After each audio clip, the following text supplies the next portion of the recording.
श्रीशाय गुणराशये हृद्याय शुद्धविद्याय मध्वाय च नमो नमः।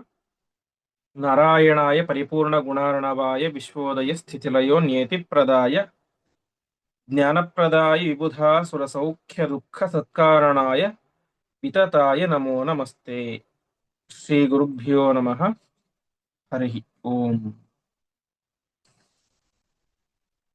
ಹಿಂದಿನ ಪಾಠದಲ್ಲಿ ನಾವು ಕಂಡಂತೆ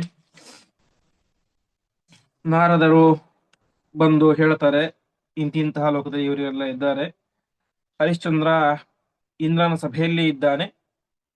ನಿನ್ನ ತಂದೆಯಾದಂತಹ ಪಾಂಡು ಮಹಾರಾಜ ಮತ್ತು ಇನ್ನು ಉಳಿದಂತಹ ಅನೇಕ ರಾಜ ಮಹಾರಾಜರುಗಳು ಯಮನ ಸಭೆಯಲ್ಲಿ ಇದ್ದುಕೊಂಡು ರಾಮ ಮತ್ತು ಪರಶುರಾಮ ಎಂಬಂತಹ ಎರಡು ರೂಪಗಳ ಆರಾಧನೆಯನ್ನ ವಿಶೇಷವಾಗಿ ಮಾಡ್ತಾ ಇದ್ದಾರೆ ಅಂತ ಹೇಳಿದಾಗ, ಸಹಜವಾಗಿ ಧರ್ಮರಾಜನಿಗೆ ಸಂದೇಹ ಬರುತ್ತೆ, ನಮ್ಮಪ್ಪ ಯಾಕೆ ಯಮನ ಸಭೆಯಲ್ಲಿ ಇದ್ದಾನೆ, ಹರಿಶ್ಚಂದ್ರ ಯಾಕೆ ಇಂದ್ರನ ಸಭೆಯಲ್ಲಿ ಇದ್ದ ಅಂತ ಹೇಳಿದಾಗ, ಆವಾಗ ನಾರದರು ಹೇಳ್ತಾರೆ, ಹೀಗೆ ರಾಜಸೂಯ ಯಾಗ ಮಾಡಿದ್ದರ ಪರಿಣಾಮವಾಗಿ ಇದ್ದಾನೆ ಹರಿಶ್ಚಂದ್ರ ಸ್ವರ್ಗದಲ್ಲಿ ಇಂದ್ರನ ಸಭೆಯಲ್ಲಿ, ನಿಮ್ಮ ತಂದೆ ಯಮನ ಸಭೆಯಲ್ಲಿ ಇದ್ದಾನೆ ಅಂತ ಹೇಳಿದಾಗ, ಹಾಗಾಗಿ ನಿಮ್ಮ ತಂದೆ ಹೇಳಿದ್ದಾನೆ ಹೀಗೆ ನನ್ನ ಮಗ ಈ ಒಂದು ಯಾಗವನ್ನ ಮಾಡ್ಲಿ ಅಂತ.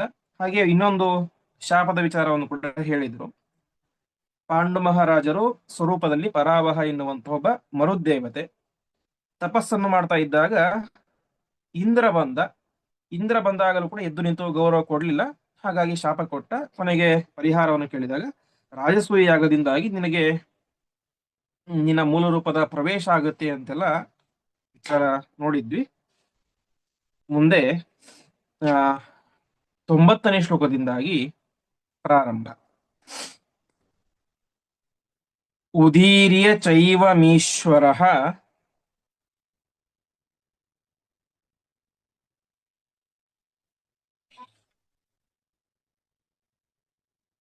ಕ್ರತೋರಮುಷ್ಯ ಯೋಗ್ಯತಾ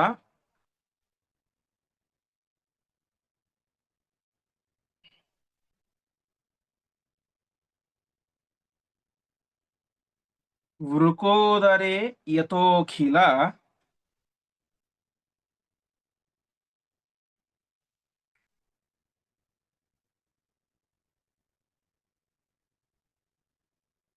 ಚತುರ್ಮುಖತ್ವ ಯೋಗ್ಯತಾ.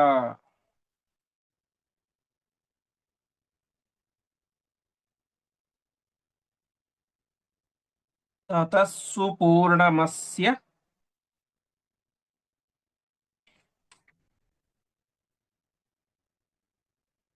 ತತ್ ಫಲಂ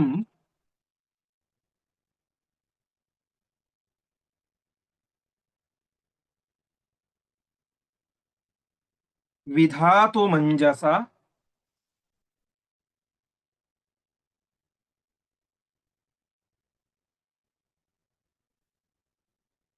ಜಗಾದ ವಾಯುವಾಹನೋ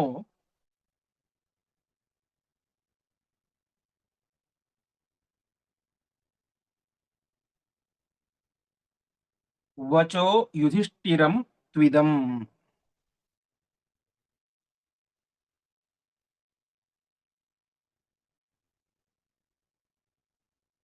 ಪದಚ್ಛೇದ.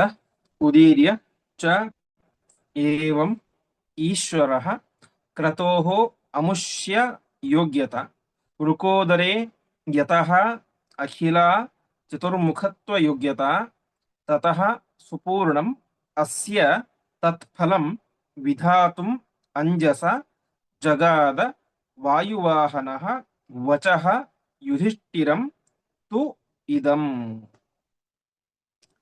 ಇಷ್ಟೆಲ್ಲಾ ವಿಚಾರಗಳನ್ನು ಕೃಷ್ಣ ಹೇಳಿದ. ನಿನ್ನ ತಂದೆಗೆ ಈ ರೀತಿಯಾದ ಶಾಪ ಇತ್ತು, ಅದಕ್ಕೋಸ್ಕರ ಈ ಒಂದು ಪ್ರಸಂಗ ಬಂದಿದೆ, ಹಾಗಾಗಿ ರಾಜಸೂಯ ಯಾಗವನ್ನು ಮಾಡಬೇಕು ಅಂತೆಲ್ಲ ಹೇಳಿದ.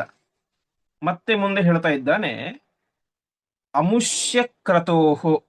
ಅಮುಷ್ಯ ಅಂದ್ರೆ ಈ ಅಂತ. ಈ ಕ್ರತುವಿನ, ಈ ಯಾಗದ, ಈ ರಾಜಸೂಯ ಯಾಗವನ್ನು ಮಾಡಲಿಕ್ಕೆ ಬೇಕಾದಂತಹ ಪರಿಪೂರ್ಣವಾದಂತಹ ಯೋಗ್ಯತೆ, ಅಖಿಲಾ ಯೋಗ್ಯತ, ಪೂರ್ಣವಾದಂತಹ ಯೋಗ್ಯತೆ ಯಾರಿಗಿರೋದು ಅಂತ ಹೇಳಿದ್ರೆ, ವೃಕೋದರೇ, ಭೀಮಸೇನಲ್ಲಿ ಯಾಗ ಮಾಡಲಿಕ್ಕೆ ಪರಿಪೂರ್ಣವಾದಂತಹ ಅಧಿಕಾರ ಇರೋದು ಅಂತ. ಯಾಕೆ? ಚತುರ್ಮುಖತ್ವ ಯೋಗ್ಯತ. ಹಿಂದೆ ನಾವು ಕೇಳಿದಂತೆ ಇದರ ಶ್ರೇಷ್ಠ ಅಧಿಕಾರಿಗಳು ಯಾರು? ಋಜುಗಳು. ಅವರು ಇದನ್ನು ಚೆನ್ನಾಗಿ ಮಾಡಿದಾಗ ಅವರಿಗೆ ಬ್ರಹ್ಮ ಪದವಿಯೇ ಸಿಗುತ್ತೆ. ಹಾಗಾಗಿ ಭಾವಿ ಬ್ರಹ್ಮರು ಯಾರು? ಭೀಮಸೇನ ದೇವರು, ವಾಯುದೇವರು. ಹಾಗಾಗಿ ಈ ಯಾಗವನ್ನು ಮಾಡಲಿಕ್ಕೆ ಪೂರ್ಣ ಅರ್ಹತೆ, ಪೂರ್ಣ ಯೋಗ್ಯತೆ ಇರೋದು ಯಾರಲ್ಲಿ? ವೃಕೋದರನಲ್ಲಿ, ಭೀಮಸೇನನಲ್ಲಿ. ಹಾಗಾಗಿ ಪರಮಾತ್ಮ ಆಲೋಚನೆ ಏನಾಗಿತ್ತು ಅಂತ ಹೇಳಿದ್ರೆ, ಭೀಮಸೇನ ದೇವರ ಮೂಲಕವೇನೆ ಈ ಯಾಗವನ್ನ ಮಾಡಿಸಿ ಅದರ ಪರಿಪೂರ್ಣವಾದಂತಹ ಫಲವನ್ನ, ಅಸ್ಯ ಸುಪೂರ್ಣಂ ತತ್ಫಲಂ, ಯಾಗದ ಪರಿಪೂರ್ಣವಾದಂತಹ ಫಲವನ್ನ ಬ್ರಹ್ಮದೇವರಿಗೆ, ಇವರಿಗೆ ಭೀಮಸೇನ ದೇವರಿಗೆ ಕೊಡಿಸುವಂತಹ ಉದ್ದೇಶ ಕೃಷ್ಣ ಪರಮಾತ್ಮನ ಉದ್ದೇಶ. ಹಾಗಾಗಿ ಇಷ್ಟೆಲ್ಲ ಅಂಶಗಳನ್ನ ಮನಸ್ಸಿನಲ್ಲಿ ಇಟ್ಟುಕೊಂಡಂತಹ ಶ್ರೀಕೃಷ್ಣ ಪರಮಾತ್ಮ ತಾನು ಏನ್ ಮಾಡ್ತಾ ಇದ್ದಾನೆ? ವಾಯುವಾಹನ ಯುಧಿಷ್ಠಿರಂ ಇದಂ ವಚಃ ಜಗಾದ. ವಾಯುವಾಹನನಾದಂತಹ ಶ್ರೀಕೃಷ್ಣ ಪರಮಾತ್ಮ ಯುಧಿಷ್ಠಿರನಿಗೆ ಇದಂ ವಚಃ, ಮುಂದೆ ಹೇಳುವಂತಹ ಮಾತನ್ನ ಜಗಾದ, ಹೇಳಿದ. ಇದರಿಂದ ನಮಗೆ ಗೊತ್ತಾಗುವಂತ ಅಂಶ ಅಂತ ಹೇಳಿದ್ರೆ, ರಾಜಸೂಯ ಯಾಗವನ್ನ ಮಾಡಲಿಕ್ಕೆ ಪ್ರಸ್ತುತ ಪಂಚ ಪಾಂಡವರಲ್ಲಿ ಪರಿಪೂರ್ಣವಾದಂತಹ ಯೋಗ್ಯತೆ ಇರೋದು ಯಾರಿಗೆ? ಅದು ಭೀಮಸೇನ ದೇವರಿಗೆ. ಯಾಕೆಂದ್ರೆ ಅವರು ಋಷಿಗಳು, ಭಾವಿ ಬ್ರಹ್ಮರು. ಹಾಗಾಗಿ ಹಿಂದೆ ನಾವು ನೋಡಿದಂತೆ ಪಾರಮೇಷ್ಠ್ಯಂ ಪದಂ, ಅದನ್ನ ಋಷಿಗಳು ಚೆನ್ನಾಗಿ ಮಾಡಿದರೆ ಬ್ರಹ್ಮ ಪದವಿಯನ್ನು ಕೊಡುತ್ತೆ ಅಂತ. ಹಾಗಾಗಿ ಭೀಮಸೇನ ದೇವರ ಮೂಲಕ ಇದನ್ನು ಮಾಡಿಸಬೇಕು, ಆ ಮೂಲಕ ಅವರಿಗೆ ಬ್ರಹ್ಮ ಪದವಿಯನ್ನು ಕೊಡಿಸಬೇಕು ಎನ್ನುವಂತ ಉದ್ದೇಶವನ್ನು ಪರಮಾತ್ಮನ ಮನಸ್ಸಿನಲ್ಲಿ ಇತ್ತು ಅಂತ ಇಲ್ಲಿ ಆಚಾರ್ಯ ಒಂದು ಪದ ಪ್ರಯೋಗ ಮಾಡಿದ್ದಾರೆ, ವಾಯುವಾಹನ ಅಂತ. ಅಂದ್ರೆ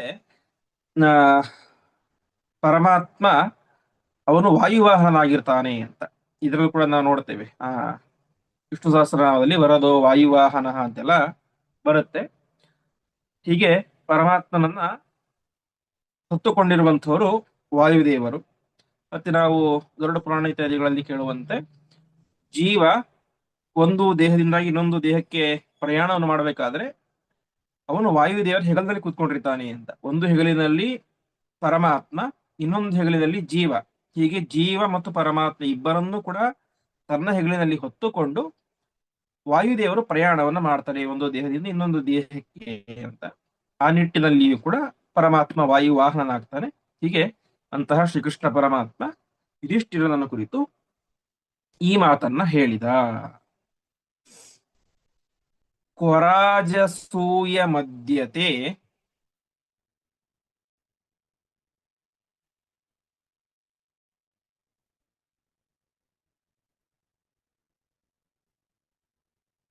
ಜರಾಸುತೇತು ಜೀವತಿ.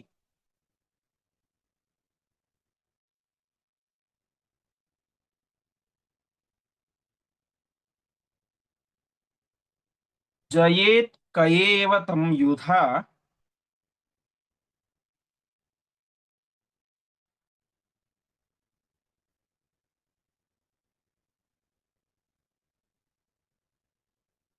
ಮೃತೋ ನ ಯೋಪಿ ಸೀರಿಣ.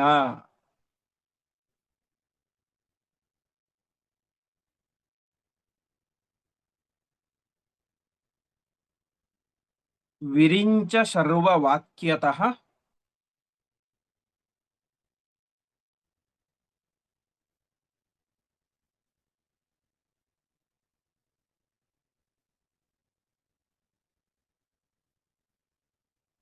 ಸಮಸ್ತ ಲೋಕಜಾಯಿನಿ.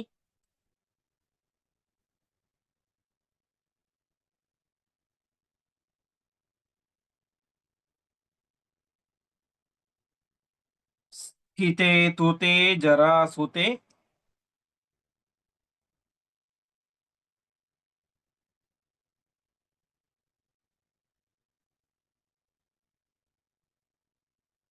ನಸೇತ್ಸ್ಯತಿ ಕ್ರತೂತ್ತಮಃ.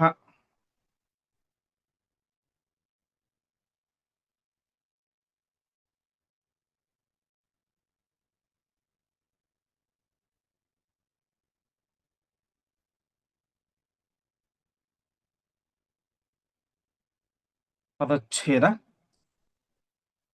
ಕ್ವ ರಾಜಸೂಯಂ ಅದ್ಯ ತೇ ಜರಾಸುತೆ ತು ಜೀವತಿ.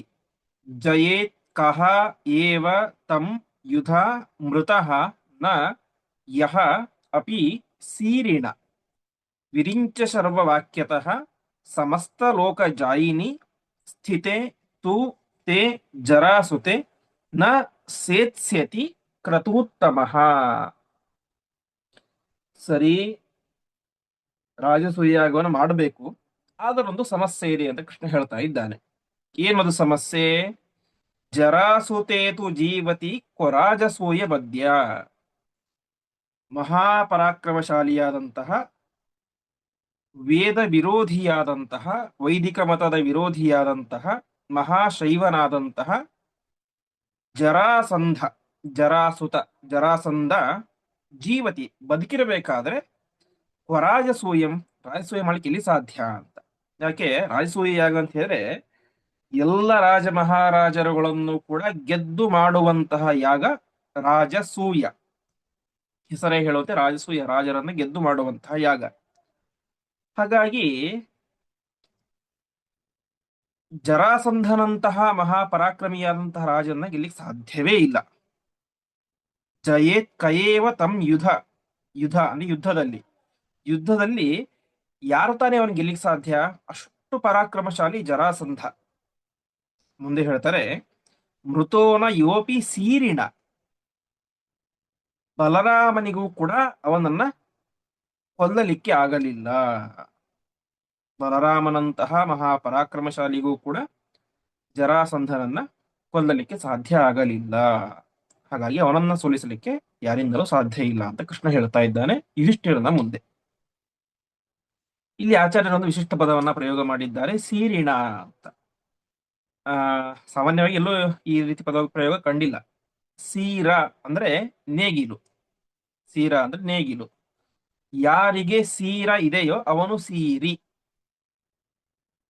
ಸೀರ ಇರುವವನು ಸೀರಿ, ನೇಗಿಲನ್ನು ಹೊತ್ತುಕೊಂಡಂಥವನು ಸೀರಿ ಅಂದ್ರೆ ಬಲರಾಮನಾಯಿತು ನೇಗಿಲು. ಸೀರಿ, ಸೀರಿಣ ಅವನಿಂದ ಅಂತ. ಸೀರಿಣ ಬಲರಾಮನಿಂದಲೂ ಕೂಡ ಅವನನ್ನು ಸಾಯಿಸಲಿಕ್ಕೆ ಸಾಧ್ಯ ಆಗಿಲ್ಲ ಅಂತ, ಹೀಗೆ ಒಂದು ವಿಶಿಷ್ಟವಾದ ಪದವನ್ನ ಆಚಾರ್ಯರು ಮಾಡಿದ್ದಾರೆ. ಹೀಗೆ ಒಟ್ಟಿನಲ್ಲಿ ಜರಾಸಂಧ ಬದುಕಿರುವಷ್ಟು ಕಾಲ ರಾಜಸೂಯ ಯಾಗ ಸಾಧ್ಯವೇ ಇಲ್ಲ. ಯಾಕೆ? ಅವನಿಗೆ ಯಾಕಷ್ಟು ಬಲ ಅಂತ ಹೇಳಿದ್ರೆ, ವಿರಿಂಚ ಶರ್ವ ವಾಕ್ಯತಃ, ಅವನಿಗೇನು ಸಹಜವಾದಂತಹ ಸ್ವಾಭಾವಿಕ ಬಲ ಇಲ್ಲ. ಆದರೆ ವಿರಿಂಚ ಶರ್ವ ವಾಕ್ಯತಃ, ಬ್ರಹ್ಮದೇವರವರ ಮತ್ತು ರುದ್ರದೇವರ ವರದಿಂದಾಗಿ ಅವನೇನ್ ಮಾಡಿದ್ದಾನೆ? ಸಮಸ್ತ ಲೋಕ ಜಾಯಿನಿ, ಸಮಗ್ರವಾದಂತಹ ಲೋಕವನ್ನು ಗೆದ್ದುಬಿಟ್ಟಿದ್ದಾನೆ. ಅವನಿಗೆಲ್ಲದೇ ಇರುವಂತಹ ರಾಜ ಮಹಾರಾಜರುಗಳೇ ಇಲ್ಲ. ಅಷ್ಟು ರಾಜ ಮಹಾರಾಜರುಗಳನ್ನ ತನ್ನ ಬಲದಿಂದಾಗಿ ಹಾಗೆಯೇ ಪ್ರಧಾನವಾಗಿ ಬ್ರಹ್ಮದೇವರ ಹಾಗೂ ರುದ್ರದೇವರ ವರದಿಂದಾಗಿ ಅವನು ಗೆದ್ದು ಬಿಟ್ಟಿದ್ದಾನೆ. ಹಾಗಾಗಿ ಸ್ಥಿತೇತುತೆ ಜರಾಸುತೆ, ಜರಾಸಂಧ ಸ್ಥಿತೆ ಇರುವಷ್ಟು ಕಾಲ ಏನ್ ಸಾಧ್ಯ ಇಲ್ಲ. ಕ್ರತೂತ್ತಮ ನ ಸೇತ್ಸ್ಯತಿ, ಕ್ರತೂತ್ತಮ ಶ್ರೇಷ್ಠ ಯಾಗ ರಾಜಸೂಯ ಯಾಗ ಅದು ನ ಸೇತ್ಸ್ಯತಿ, ಸೇತ್ಸ್ಯತಿ ಅಂದ್ರೆ ಸಾಧ್ಯ ಆಗೋದಿಲ್ಲ, ಸೇತ್ಸ್ಯತಿ ಸಾಧ್ಯ ಆಗೋದಿಲ್ಲ. ಒಟ್ಟಿನಲ್ಲಿ ನಿನ್ನ ರಾಜಸೂಯ ಯಾಗಕ್ಕೆ ದೊಡ್ಡ ಪ್ರತಿಬಂಧಕ ಯಾರು ಅಂತ ಹೇಳಿದ್ರೆ ಜರಾಸಂಧ. ಅವನನ್ನು ಕೊಲ್ಲದೆ ಇದನ್ನು ಮಾಡ್ಲಿಕ್ಕೆ ಸಾಧ್ಯ ಇಲ್ಲ, ಅವನನ್ನು ಗೆಲ್ಲಲಿಕ್ಕೂ ಸಾಧ್ಯ ಇಲ್ಲ ಎನ್ನುವಂತಹ ಒಂದು ಮಾತನ್ನ ಕೃಷ್ಣ ಪರಮಾತ್ಮ ಯುಧಿಷ್ಠಿರನ ಮುಂದೆ ಹೇಳ್ತಾ ಇದ್ದಾನೆ. ಮುಂದೆ ಇತೀರಿತೆ ರಥಾಂಗಿನ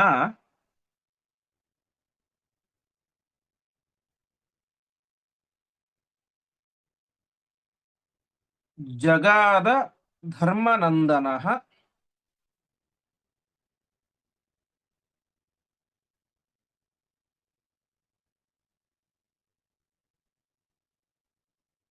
ನಿವರ್ತಿತಂ ಮನಃ ಕ್ರತೋಃ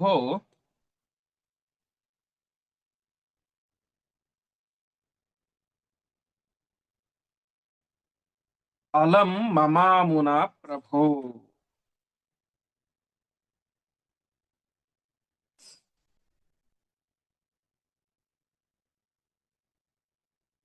ಬಭೂವಿರೇ ಚ ಭೂಭೃತಃ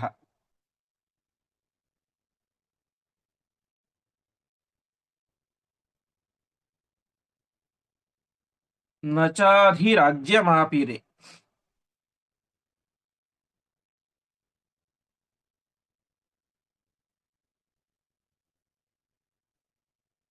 ಯದಾ ನ ಚಕ್ರವರ್ತಿನಃ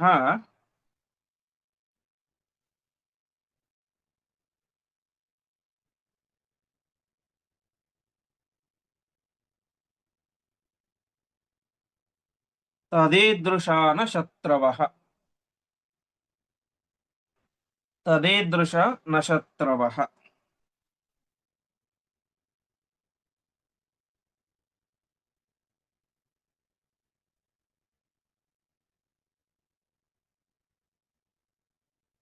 ಪದಚ್ಛೇದ.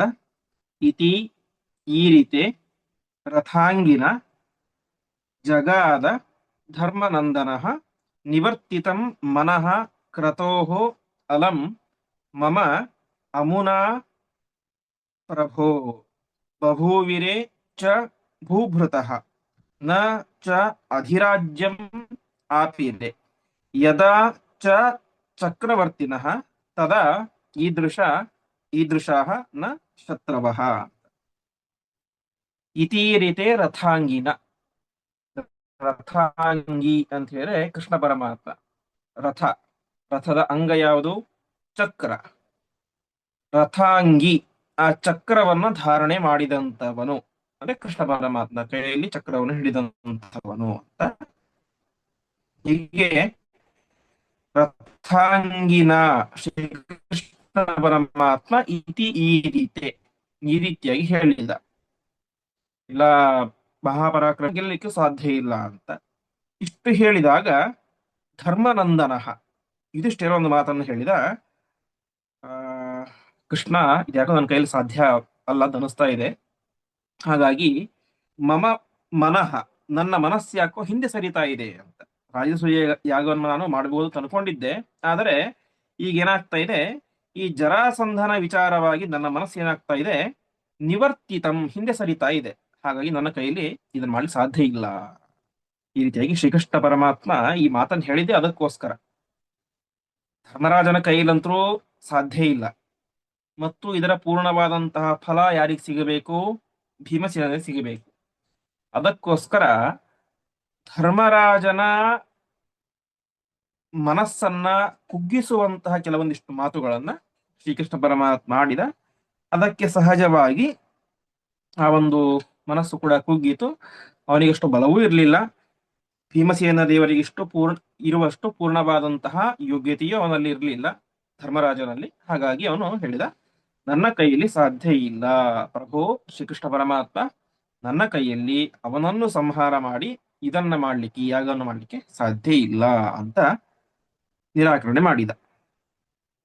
ಮತ್ತೆ ಹೇಳ್ತಾ ಇದ್ದಾನೆ, ನೋಡು ಶ್ರೀಕೃಷ್ಣ ಪರಮಾತ್ಮ, ಇದೊಂದು ಚೆನ್ನಾಗಿದೆ ಮಾತು. ಈ ಮಾತು ಬಭೂವಿರೇಚ ಭೂಭೃತಃ.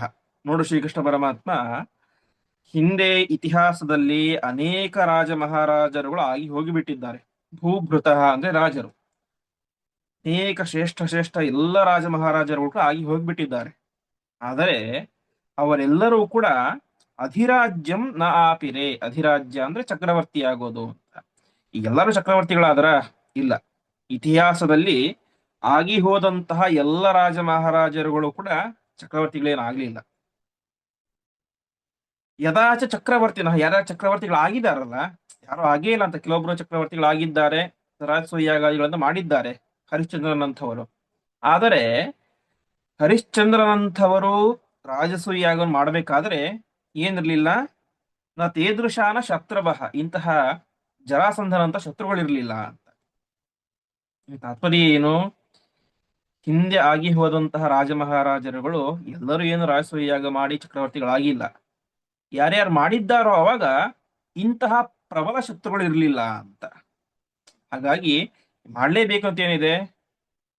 ಹರಿಶ್ಚಂದ್ರ ಮಾಡಿದ, ಅವನು ಉನ್ನತ ಪದವಿಯನ್ನು ಪಡೆದುಕೊಂಡ, ಸರಿ. ಯಾಕೆ? ಆವಾಗ ಇಂತಹ ಜರಾಸಂಧನಂತಹ ಪ್ರಬಲ ಶತ್ರುಗಳು ಇರಲಿಲ್ಲ, ಹಾಗಾಗಿ ಮಾಡಿದ. ಆದರೆ ಈಗ ಪ್ರಬಲನಾದಂತಹ ಜರಾಸಂಧ ಇದ್ದಾನೆ, ಹಾಗಾಗಿ ಮಾಡ್ಲಿಕ್ಕೆ ಸಾಧ್ಯ ಇಲ್ಲ. ಹಾಗಾಗಿ ಭೂಮಿ ಮೇಲೆ ಬಂದಂತಹ ಎಲ್ಲ ರಾಜ ಮಹಾರಾಜರುಗಳು ಕೂಡ ಏನು ಚಕ್ರವರ್ತಿಗಳಾಗಲಿಲ್ಲ. ಹಾಗಾಗಿ ನಾನೇ ಚಕ್ರವರ್ತಿ ಆಗ್ಬೇಕಂತೇನಿಲ್ಲ ಅಂತ ಜರಾಸಂಧನ ಮೇಲಿನ ಒಂದು ಹೆದರಿಕೆಯಿಂದಾಗಿ ಆ ಯುಧಿಷ್ಠಿರ ಆ ಒಂದು ಯಾಗದಿಂದಾಗಿ ಹಿಂದೆ ಸರಿದ. ಇಷ್ಟು ಮಾತಾಯಿತು. ಇದಾದ ಮೇಲೆ ಭೀಮಸೇನ ದೇವರು ಮಾತನ್ನ ಪ್ರಾರಂಭ ಮಾಡ್ತಾ ಇದ್ದಾರೆ. ಇತೀರಿತೆ ಮುನಾವದತ್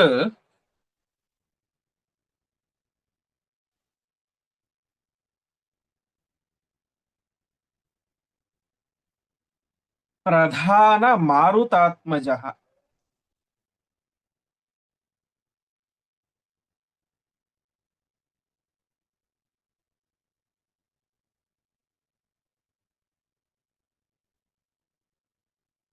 ಪದಂ ಚತುರ್ಮುಖಸ್ಯ ವಾ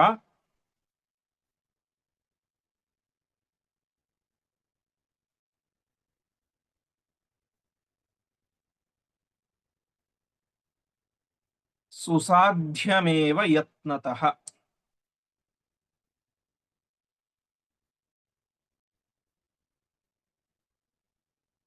ನಿಜಾನುಭಾವವರ್ಜಿತಾಃ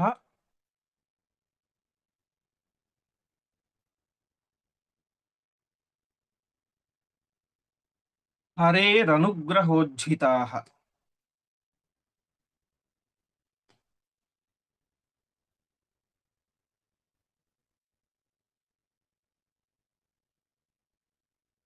ಮಹಾಪ್ರಯತ್ನವರ್ಜಿತಾಃ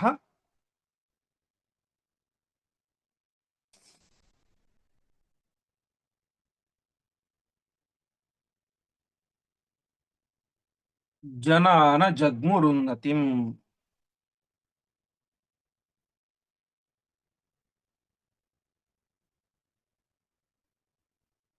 ಪದಚ್ಛೇದ.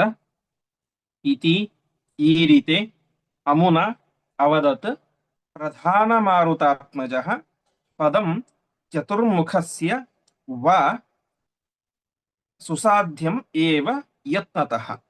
ನಿಜಾನುಭಾವವರ್ಜಿತಾಃ ಹರೇಃ ಅನುಗ್ರಹೋಜ್ಜಿತಾಃ ಮಹಾಪ್ರಯತ್ನವರ್ಜಿತಾಃ ಜನಾಃ ನ ಜಗ್ಮುಃ ಉನ್ನತಿಂ.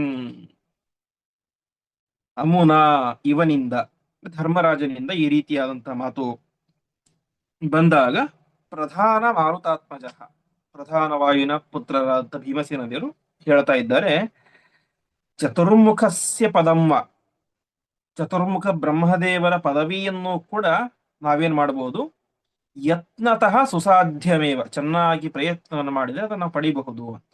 ಯಾರಿಗಿದು? ರುಜುಯೋಗಿಗಳಿಗೆ, ಉಳಿದವರಿಗಲ್ಲ. ಹಾಗಾಗಿ ಹಿಂದೆ ಹೇಳಿದಂತೆ ರಾಜಸೂಯ ಯಾಗವನ್ನು ಮಾಡಿದರೆ, ಪ್ರಯತ್ನ ಪೂರ್ವಕವಾಗಿ ಮಾಡಿದರೆ ಬ್ರಹ್ಮದೇವರ ಪದವಿ ಸಿಗುತ್ತೆ. ಹಾಗಾಗಿ ಭೀಮಸೇನ ದೇವರು ಹೇಳ್ತಾ ಇದ್ದಾರೆ, ಚತುರ್ಮುಖ ಪದವಿ, ಚತುರ್ಮುಖ ದೇವರ ಬ್ರಹ್ಮ ಪದವಿಯನ್ನು ಕೂಡ ನಾವು ಪ್ರಯತ್ನ ಪೂರ್ವಕವಾಗಿ ಪಡೆಯಬಹುದು. ಪ್ರಯತ್ನ ಮಾಡಬೇಕು ಪ್ರಧಾನ. ಮುಂದೆ ಹೇಳ್ತಾರೆ ನಿಜಾನುಭಾವ ವರ್ಜಿತ. ಇದು ತುಂಬಾ ಪ್ರಸಿದ್ಧವಾದಂತಹ ಶ್ಲೋಕ.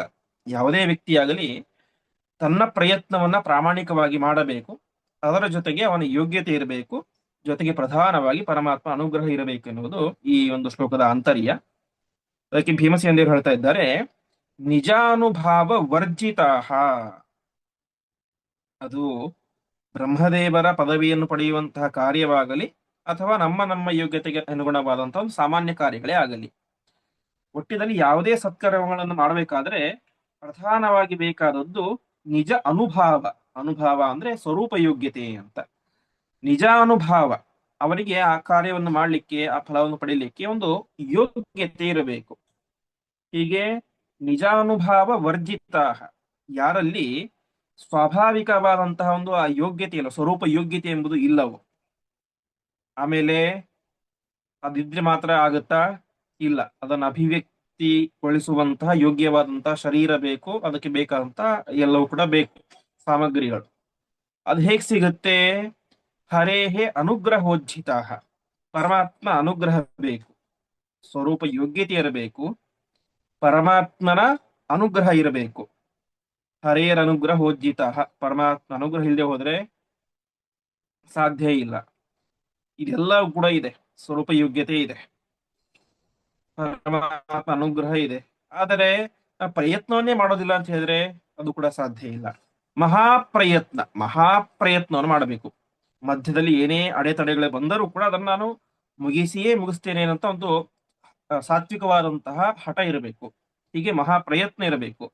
ಇದಿದ್ದರೆ ಏನಾಗುತ್ತೆ, ಒಬ್ಬ ಮನುಷ್ಯ, ಒಬ್ಬ ಜೀವಿ ಯಾರೇ ಆಗಲಿ ಅವನು ಉನ್ನತ ಪದವಿಯನ್ನು ಪಡೆಯಲಿಕ್ಕೆ ಸಾಧ್ಯ. ಉನ್ನತಿಂ ಜಗ್ಮುಹು. ಆದರೆ ಇದಿಲ್ಲದೆ ಹೋದರೆ ಅವನು ಮೇಲೇರಲಿಕ್ಕೆ ಸಾಧ್ಯ ಇಲ್ಲ. ಒಟ್ಟು ತಾತ್ಪರ್ಯ ಇಷ್ಟು. ಭೀಮಸೇನ ದೇವರು ಒಂದು ರೀತಿ ಇಂಡೈರೆಕ್ಟ್ ಆಗಿ ಹೇಳ್ತಾ ಇದ್ದಾರೆ ಅಷ್ಟೇ. ನನ್ನಲ್ಲಿ ಏನಿದೆ, ಆ ಸ್ವಾಭಾವಿಕವಾದಂತಹ ಬಲ ಇದೆ. ಮುಂದೇನು ಕೂಡ ಮುಂದಿನ ಶ್ಲೋಕದಲ್ಲಿ ಹೇಳ್ತಾರೆ, ಸ್ಥಿರೋನುಭಾವ ಇವ ಅಂತ. ಹಾಗಾಗಿ ಯಾರಲ್ಲಿ ಸ್ವಾಭಾವಿಕವಾದಂತಹ ಬಲ ಇರೋದಿಲ್ಲವೋ, ಯಾರಿಗೆ ಪರಮಾತ್ಮನ ಅನುಗ್ರಹ ಇರೋದಿಲ್ಲವೋ, ಯಾರು ಪ್ರಯತ್ನವನ್ನು ಮಾಡುವುದಿಲ್ಲವೋ, ಅವರು ತಮ್ಮ ಜೀವನದಲ್ಲಿ ಉನ್ನತ ಪದವಿಗಳನ್ನ ಅಥವಾ ಇನ್ನು ವಿಶಿಷ್ಟವಾದಂತಹ ಕಾರ್ಯಗಳನ್ನು ಮಾಡ್ಲಿಕ್ಕೆ ಸಾಧ್ಯ ಇಲ್ಲ. ಹಾಗಾಗಿ ಯೋಗ್ಯತೆಯೂ ಇರಬೇಕು, ಪರಮಾತ್ಮ ಅನುಗ್ರಹವೂ ಇರಬೇಕು, ನಮ್ಮ ಪ್ರಯತ್ನವೂ ಇರಬೇಕು. ಒಬ್ಬ ಸುಭಾಷಿತಕಾರ ಸುಂದರವಾದ ಮಾತನ್ನ ಹೇಳ್ತಾನೆ, ಯಥಾಹಿ ಏಕೇನ ಚಕ್ರೇಣ ನರಥಸ್ಯ ಗತಿರ್ಭವೇತ್ ತಥಾ ಪುರುಷಕಾರೇಣ ವಿನಾ ದೈವಂ ನ ಸಿದ್ಧ್ಯತಿ ಅಂತ. ಅಲ್ಲಿ ಎರಡನ್ನು ಮಾತ್ರ ಹೇಳ್ತಾನೆ ಅವನು, ಯೋಗ್ಯತೆಯನ್ನು ಬಿಡ್ತಾನೆ. ಆದ್ರೆ ಚೆನ್ನಾಗಿದೆ. ಒಂದು ರಥ ಇರುತ್ತೆ, ಇವತ್ತಿನ ನಾವು ನೋಡ್ಬೇಕಾದ್ರೆ ಒಂದು ಬೈಕ್ ಮುಂದೆ ಹೋಗ್ಬೇಕಂತ ಎರಡು ಚಕ್ರ ಬೇಕು. ಏಕೇನ ಚಕ್ರೇಣ, ಒಂದು ಚಕ್ರ ಇದ್ರೆ ಮುಂದೆ ಹೋಗ್ಲಿಕ್ಕೆ ಸಾಧ್ಯ ಇಲ್ಲ. ಹಾಗೆ ಯಾವುದೇ ಒಂದು ಕಾರ್ಯ ಸಿದ್ಧಿ ಆಗಬೇಕಾದ್ರೆ ಬರೀ ಪರಮಾತ್ಮನ ಅನುಗ್ರಹ ಇದ್ರೆ ಸಾಕಾಗೋದಿಲ್ಲ. ಪರಮಾತ್ಮ ಅನುಗ್ರಹನೇ ಮಾಡೋದಿಲ್ಲ. ಯಾಕೆ? ಪ್ರಯತ್ನ ಮಾಡಿದಾಗ ಪರಮಾತ್ಮ ಅದಕ್ಕೆ ಫಲವನ್ನು ಕೊಡ್ತಾನೆ. ಬರೀ ಪರಮಾತ್ಮ ಅನುಗ್ರಹ ಇದೆ ಆ ಕಾರ್ಯ ಆಗ್ಲಿ ಅಂತೇಳಿ ಅದು ಸಾಧ್ಯ ಇಲ್ಲ. ಹಾಗಾಗಿ ತಥಾ ಪುರುಷಕಾರೇಣ ವಿನಾ ದೈವಂ ನ ಸಿದ್ಧ್ಯತೆ. ಪರಮಾತ್ಮ ಈ ವ್ಯಕ್ತಿ ಪ್ರಯತ್ನವನ್ನು ಮಾಡಿದಾಗ ಅನುಗ್ರಹಾದಿಗಳನ್ನು ಮಾಡ್ತಾನೆ ಅಂತ. ಹಾಗಾಗಿ ನಿಜಾನುಭಾವ ಇರಬೇಕು, ಹರೇಹೇ ಅನುಗ್ರಹ ಇರಬೇಕು, ಮಹಾ ಪ್ರಯತ್ನ ಇರಬೇಕು. ಇಷ್ಟು ಇದ್ದಾಗ ಒಂದು ಉನ್ನತ ಕಾರ್ಯ ಮಾಡ್ಲಿಕ್ಕೆ ಸಾಧ್ಯ ಆಗುತ್ತೆ. ಇದಿಲ್ಲದೆ ಹೋದ್ರೆ ಉನ್ನತ ಕಾರ್ಯಗಳನ್ನ ಮಾಡ್ಲಿಕ್ಕೆ ಸಾಧ್ಯ ಇಲ್ಲ ಅಂತ ಭೀಮಸೇನ ದೇವರು ಹೇಳ್ತಾ ಇದ್ದಾರೆ. ಮುಂದೆ ಸ್ಥಿರೋನುಭಾವ ಏವಮೆ.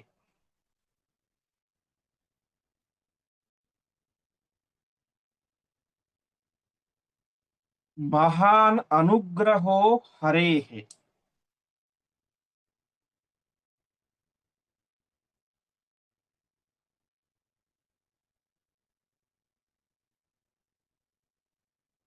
ಪ್ರಯತ್ನಮೇಕಮಗ್ರತೋ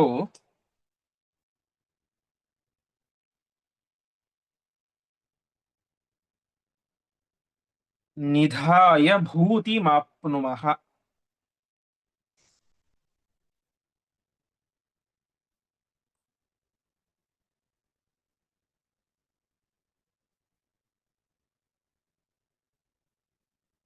ಪದಚ್ಛೇದ ಇತಿ ಸ್ಥಿರಃ ಅನುಭಾವಃ ಏವ ಮೇ ಮಹಾನ್ ಅನುಗ್ರಹಃ ಹರೇಃ ಪ್ರಯತ್ನಂ ಏಕಂ ಅಗ್ರತಃ ನಿಧಾಯ ಭೂತಿಂ ಆಪ್ನುವಃ. ಹಾಗಾಗಿ ಒಟ್ಟು ಒಂದು ಕಾರ್ಯಕ್ಕೆ ಇಷ್ಟು ಮೂರು ಅಂಶಗಳಿರಬೇಕು ಅಂತ ಭೀಮಸೇನರು ಹೇಳಿದ್ರು. ಈಗ ತಮ್ಮಲ್ಲಿ ಏನಿದೆ ಅಂತ ಹೇಳ್ತಾ ಇದ್ದಾರೆ, ಸ್ಥಿರ ಅನುಭಾವ ಏವಮೇ. ನನಗೇನಿದೆ, ಸ್ಥಿರವಾದಂತಹ ಆ ಒಂದು ಬಲ ಇದೆ, ಯೋಗ್ಯತೆ ಇದೆ.